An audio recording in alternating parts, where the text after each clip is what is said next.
जय माता दी दोस्तों, आप सभी का मेरे YouTube चैनल पर स्वागत है। कैसे हैं आप सब? आई होप आप सब बहुत अच्छे हों। माता रानी की कृपा आप सब पर बनी रहे। मैं पूजा पांडे आपके साथ। तो चलिए, आज हम आपको बता देंगे कि हमें तुलसी पूजन कैसे करनी, तुलसी मैया की पूजा हम कैसे करेंगे। विवाह, तुलसी विवाह का एक साधारण विधि मैं आपको बताऊंगी जो हम आराम से घर पर कर सकते हैं, जिसमें हम ज़्यादा हमें खर्चा नहीं करना होगा। हम साधारण पूजा घर पर भी कर सकते हैं, जिसमें हम पंडित को नहीं बुलाएंगे। और अगर किसी के हस्बैंड साथ में बैठ के पूजा नहीं करते, उन महिलाओं को अगर अकेले ही पूजा करनी है, तो मैं इस तरीके से आपको तुलसी पूजन की विधि बताऊंगी जिसमें आप अकेले भी पूजा कर सकती हैं। तो चलिए वीडियो को आगे बढ़ाते हैं। तो वीडियो को आगे बढ़ाने से पहले तो दोस्तों वीडियो लाइक करिए, सब्सक्राइब करिए, बेल आइकन को प्रेस करिए और दोस्तों के साथ शेयर करना बिल्कुल भी ना भूलें। तो चलिए हम वीडियो अब आगे बढ़ाते हैं। तो चलिए, मैं सबसे पहले आपको बता देती हूँ कि पूजा सामग्री में क्या क्या लगेगा। तो सबसे पहले आप एक लिस्ट नोट कर लीजिए, जिसमें आपको कल की पूजा सामग्री सब इकट्ठा करके, आप कल पूरे दिन का समय है, आप रख सकते हैं। सभी सामग्रियों को इकट्ठा करके पहले रख लीजिए। सर्वप्रथम आप पूजा पाठ का सारा सामान इकट्ठा कर लीजिएगा, उसके बाद आप पूजा विधि करने बैठिए। तो सबसे पहले मैं आपको बता देती हूँ कि पूजा सामग्री में क्या क्या लगेगा। तो पूजन सामग्री में सबसे पहले आपको चौकी चाहिए होगी और 2 कपड़ा चाहिए होगा, एक लाल एक पीला। तो जिसपे पीले कपड़े पे आप भगवान विष्णु की, आपके पास मूर्त हो या तस्वीर जो भी हो, आप उस पर उन्हें विराजमान करेंगे। और दूसरा लाल कपड़ा आप दूसरी चौकी रख सकते हैं। नहीं चौकी है तो आप तुलसी मैया के ऊपर ऐसे गमले पे ऐसे लपेट सकते हैं, तो वो उन्हें आसन मिल जाएगा। स्थान को स्वच्छ करके आप वहाँ पे चौकी लगा सकते हैं। और कपड़ा हो गया, चौकी हो गई, और उसके बाद आपको लगेगा कुमकुम, रक्षा, हल्दी, गांठ भी और हल्दी पाउडर भी, और गुलाल, इत्र, और आपको चाहिए होगा जनेऊ, कलावा मैंने आपको बता दिया है, बाती, धूप, घी, पंचामृत, पंचामृत में मैंने आपको बता रखा है, दूध रहेगा, दही रहेगा, घी रहेगा, चीनी रहेगा और शहद रहेगा। पंचामृत, गंगा जल, गंगा जल भी आवश्यक है। तुलसी दल ले लीजिएगा, दूब ले लीजिएगा, आम का पल्लव, अशोक का पल्लव, और कलश अगर मिट्टी का ले सकते हो तो अच्छा है, नहीं मिट्टी का ले पा रहे हैं तो आपके पास पीतल का कलश होगा, पीतल का जो लोटा होगा, आप उसमें भी कलश देव का आवाहन, कलश उन्हें बनाकर देवताओं का आवाहन कर सकते हैं। चावल नहीं यूज होगा, क्योंकि हम एकादशी पे ये पूजा करते हैं, लेकिन एकादशी पे हम पूजा इसलिए नहीं कर पा रहे क्योंकि आज रविवार है। तो रविवार के नाते हम पूजा नहीं कर रहे हैं एकादशी पर माँ तुलसी का, क्योंकि माँ तुलसी को रविवार के दिन नहीं छुआ जाता, उनका स्पर्श नहीं किया जाता। तो ये पूजा हम सोमवार को करेंगे। तो आप उसकी जगह आप सफ़ेद तिल ले सकते हैं। सफ़ेद तिल न मिल पाए आप गेहूँ ले सकते हैं, आप गेहूँ ले लीजिए। और परई जो प्लेट्स रखेंगे उसके ऊपर कलश पे, उसमें आप गेहूँ भी भर सकते हैं। नहीं गेहूँ मिल पाता तो आप सफ़ेद तिल भी रख सकते हैं, ये आपके ऊपर है। नारियल, नारियल की चुनरी, नारियल के ऊपर चुनरी लपेट के नारियल का मुख अपने तरफ करके रखना है, जो मैंने बाकी वीडियो में भी आपको बता रखा है। और तो सामग्री मैं आपको बता रही थी, चुनरी चाहिए होगी माता के लिए, श्रृंगार का सामान चाहिए होगा जिससे हम तुलसी मैया का श्रृंगार करेंगे। और उसके बाद सिंदूर ले लीजिएगा, गौरी गणेश जी की सुपारी रख लीजिएगा, और पान का पत्ता चाहिए होगा, लौंग इलायची चाहिए होगी। तो ये सब सामग्री इकट्ठा कर लीजिएगा। फल में मैं आपको बता देती हूँ कि आपको भोग लगाने के लिए क्या चाहिए होगा, आपके ऊपर है। आप हलवा बना लीजिएगा, भगवान विष्णु को सूजी का हलवा बहुत प्रिय है, तो आप हलवा बना लीजिएगा। और मिठाई मंगा लीजिए, और गन्ना जो बहुत ज़रूरी है, गन्ना ले लीजिए, और सिंघाड़ा, आंवला, और ऋतुफल जो भी फ्रूट्स आप, एप्पल, अनार जो भी लेना चाहें, अमरूद ये सब ले सकते हैं। और हरी सब्जियों का भी प्रचलन है कि क्योंकि अभी तक हरी सब्जियां खाई नहीं जाती थी, तो हरी सब्जियों का भी प्रचलन है जिसमें आप पालक, मूली और बैंगन, आलू ये सब चढ़ा सकते हैं। इन्हें भी चढ़ाया जाएगा भगवान के सामने।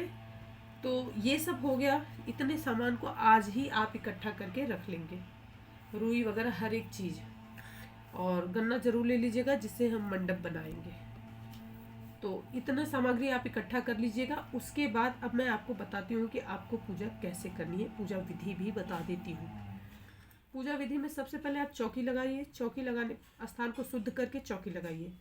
चौकी लगाने के बाद उस पर पीला कपड़ा बिछा कर उस पर आपके पास नारायण की मूर्त हो, फोटो हो या शालिग्राम की मूर्त हो, जो भी आप स्थापना उनकी कर दीजिए। उनके बाएं तरफ आप माँ तुलसी को रखेंगे और नारायण के दाहिने तरफ थोड़ा सा आगे करके आप कलश देव का की स्थापना करेंगे। नीचे अष्टदल कमल बना लीजिएगा, चाहे सफ़ेद तिल से बना लीजिएगा, नहीं तो रंगोली से बना लीजिएगा।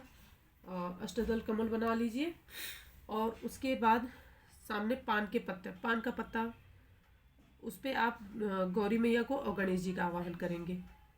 गाय के गोबर से बनता है, अगर नहीं मिल पा रहा तो कोई बात नहीं, आप सुपारी पे कलावा लपेट कर आप गौरी गणेश जी का आवाहन कर सकते हैं। अगर आपके पास मूर्त है तो वो भी अच्छा है, और नहीं तो आप इस ढंग से उनकी पूजा कर सकते हैं।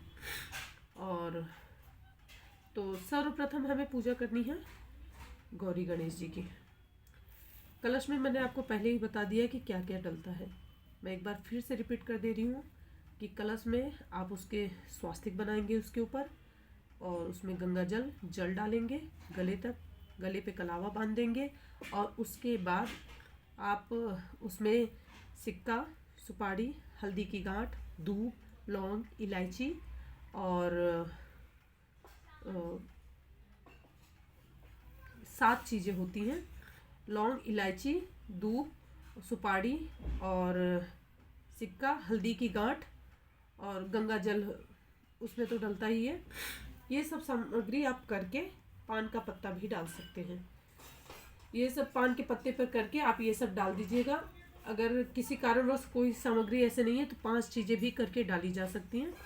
और आप उस पर गांठ लगा दीजिएगा, कलावे का गांठ लगा दीजिएगा। और ये सब सामग्री उसमें डालकर आप प्लेट में सफ़ेद तिल या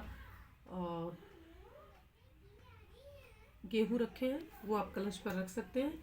और फिर उसके बाद नारियल का मुख अपने तरफ करके उस पर विराजमान कर दीजिएगा। कलश देव तैयार होंगे।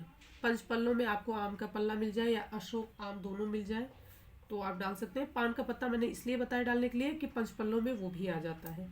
तो जैसा आपको सही लगे ऐसे करके कलश देव की स्थापना कर लीजिएगा। सभी देवी देवताओं का आवाहन कलश में ही होता है, ये मैंने बहुत पहले ही आपको बताया है बाकी वीडियोस में भी। तो अब हम क्या नाम से बात करेंगे। सबसे पहले हमें किन की पूजा करनी है।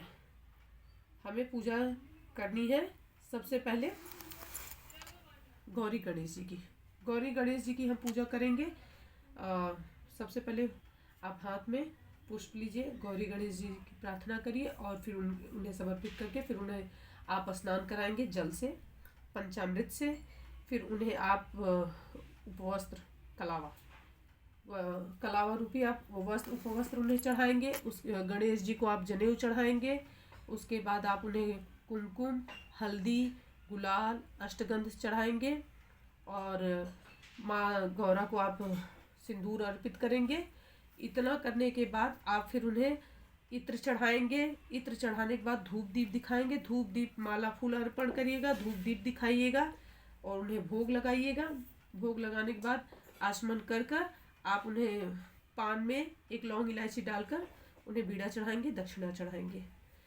ऐसे ही आपको कलश देव की भी पूजा करनी है। कलश देव की भी पूजा में आप पुष्प लेके सभी देवी देवताओं का उसमें आवाहन करके उसके बाद जैसे मैंने आपको बताया जल से, फिर पंचामृत से, फिर जल से, और उन्हें भी इत्र जनेऊ सब समर्पित करिएगा।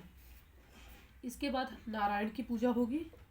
जैसे आप शालिग्राम रखे हैं या आपने मूर्त रखी है, तस्वीर रखी है, उनकी पूजा होगी। माँ तुलसी की भी पूजा वैसे ही होगी। उसके बाद माला फूल आप 2 माला ऐसी ले लीजिएगा जो आप नारायण से टच करा के माँ तुलसी को पहना दीजिएगा और माँ तुलसी से टच करा के आप नारायण पे चढ़ा दीजिएगा। इसके बाद आप गठबंधन के लिए एक पीले कलर का अंगोछा ले लीजिएगा और एक चुनरी जिसमें हल्दी, दूब, सिक्का, सुपारी ये डालकर आप गठबंधन कर देंगे और ये उड़ा देंगे नारायण को और शालिग्राम जी को और माँ तुलसी को। ये उनका गठबंधन हो जाएगा। उसके बाद आप जैसे पूजा करते हैं, जैसे मैंने आपको बताया वैसे उनकी भी पूजा हो जाएगी। पूजा करने के बाद थोड़ा सा कच्चा दूध में हल्दी डालकर आप माता को समर्पित कर दीजिएगा। तुलसी के गमले में जो है, तुलसी मैया के गमले में आप वो डाल दीजिएगा। माँ तुलसी को बहुत अच्छे से तैयार करना है। श्रृंगार का जो आपने सामान लिया है उन्हें चुनरी उड़ा दीजिए, उन्हें सिंदूर पहना दीजिए, उन्हें चूड़ियाँ पहना दीजिए, उन्हें आप महावर ले लीजिए वो लगा दीजिए, बिंदी लगा दीजिए, जितने अच्छे से आप सजा सकते हैं विधिवत उन्हें सजाइए। और उसके बाद उनका पूरा श्रृंगार करके पूजा करके आप फिर आरती करेंगे। तो ये है पूरी पूजा विधि जो मैंने आपको बता दी। इसी ढंग से पूजा करनी है। बाकी जो आपने ऋतु फल लिए हैं और फल फ्रूट लिए, सब्जी वगैरह लिए, वो भी भगवान को समर्पित करिएगा। पान भी चढ़ाइएगा और उनसे जो भी आप भूल चूक हुई हो पूजा पाठ में, थोड़ी बहुत भूल चूक जो हो जाए उसके लिए प्रभु से क्षमा मांगिएगा। माता से प्रार्थना करिएगा कि माँ सदैव अपनी कृपा दृष्टि हम पर बनाए रखिए।